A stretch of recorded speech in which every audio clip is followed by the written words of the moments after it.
c'est toujours un moment d'émotion assez intense, hein. Tu sais pas trop, enfin si, justement, tu sais où il part. Et tu sais que ça va être difficile, donc bon, c'est un peu dur de laisser partir quelqu'un comme ça, pour qui il a beaucoup d'affection, tout en sachant là où il va.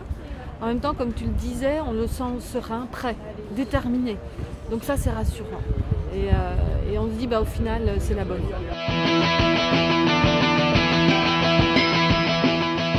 En fait, c'est pas tellement le fait d'être tout seul qui est le plus gênant.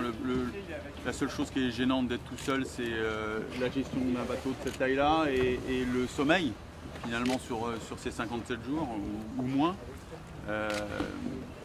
C'est cette appréhension-là qu'il faut avoir bien gérée mentalement pour être capable d'aller jusqu'au bout.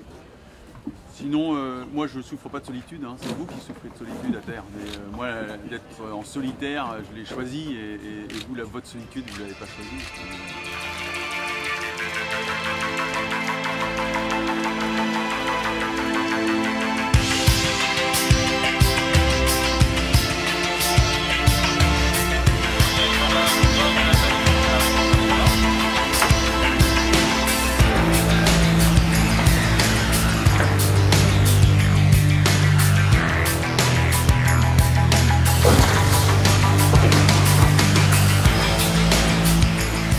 Pour l'instant, ça colle plus le poil avec les prévisions, ce qu'on a, donc c'est bien.